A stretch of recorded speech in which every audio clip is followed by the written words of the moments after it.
Saber se o amor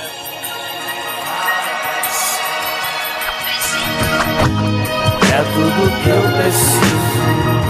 Preciso saber urgentemente. Eu preciso saber quantos anos de vida eu ainda tenho. Será que ainda tenho tempo de alcançar meus desejos, concretizar pensamentos ocultos que almejo? Vejo que eu preciso saber se tudo valeu a pena e se ela foi verdadeira. Se os anos dentro do rap garantem uma vida inteira. Esses dias que se sucedem serão melhores que antes. Se não for, quem garante que a vida é pura esplendor? Preciso saber que mais foi melhor que eu fiz. Talvez nem saber de nada me faça bem mais feliz. Me diz quando souber que até hoje ainda não sei. Só levo o aprendizado dos momentos que eu falhei. Preciso saber. Nada dos outros, só o que é meu. E o que eu já sabia nesse dia se perdeu, mano, sei que não sei. Bom dia, povo de Deus. Aqui quem fala é Daniel Cerebral para a primeira aula experimental de História, 8º ano. A história do Brasil, como todos sabem, é dividida em 3 partes: período colonial, imperial e republicano. O assunto do 8º ano se refere mais ao período imperial. Tudo começa com a transferência da corte portuguesa para o Brasil, em 1808, por causa das invasões napoleônicas. Depois de muito tempo passarem aqui no Brasil, a família real retorna para Portugal por causa da Revolução Liberal do Porto, que queriam tirar as benesses do trono português, queriam tirar os poderes do trono português. Então, Dom João VI retorna para Portugal e deixa seu filho tomando de conta do Brasil. Em 1822 é um ano extraordinário, com o Dia do Fico, a Assembleia Nacional Constituinte e o Grito do Ipiranga, né? Independência ou morte, proclamando a independência do Brasil. O primeiro reinado durou aproximadamente 9 anos. Houveram algumas guerras pela independência, né? Mas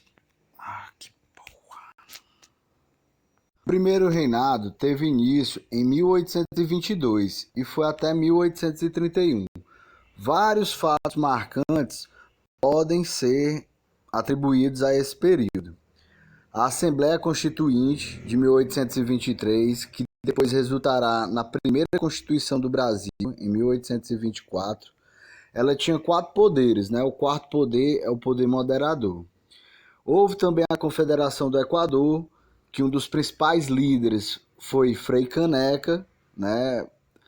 Institucionalizando essa revolta aqui no Ceará, Pernambuco e alguns estados vizinhos. Eles eram contra o autoritarismo do Dom Pedro I.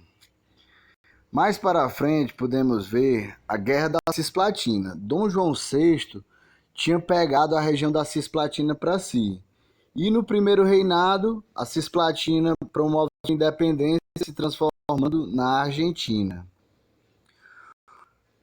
Um dos últimos fatos que marcam o primeiro reinado é das garrafadas.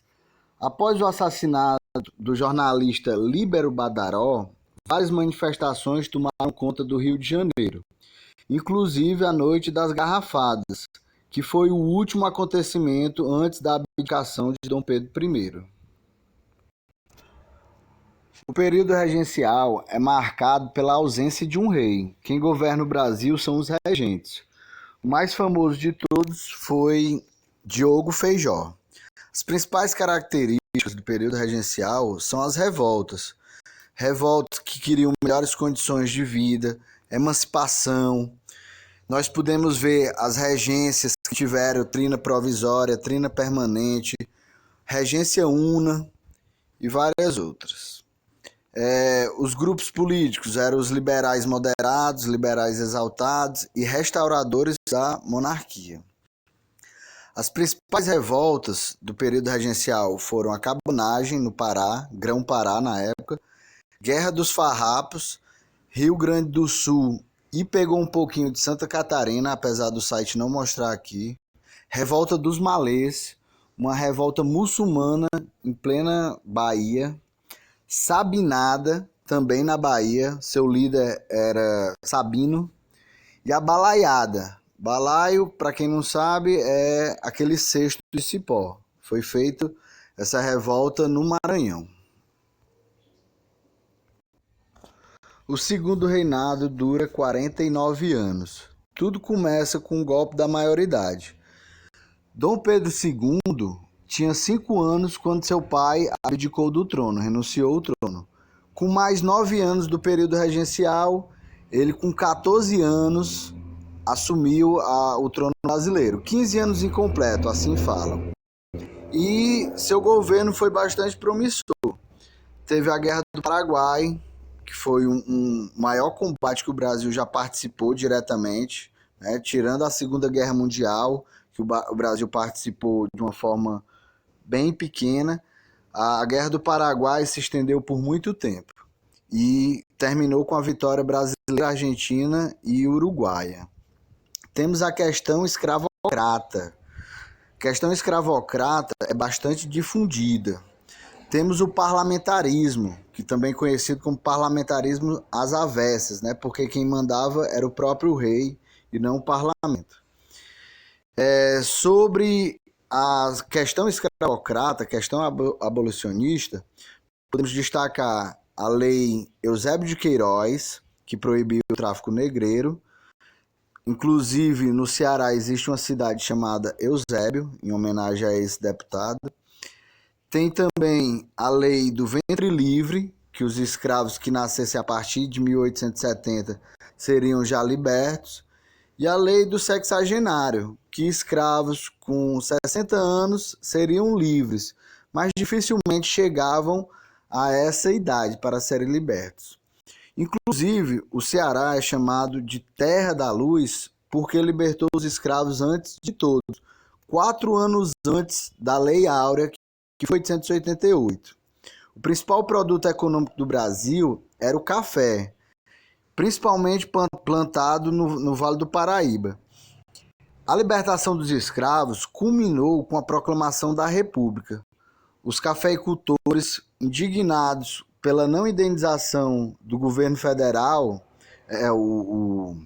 o rei, né, Dom Pedro II, não indenizou os cafeicultores, eles proclamaram a República.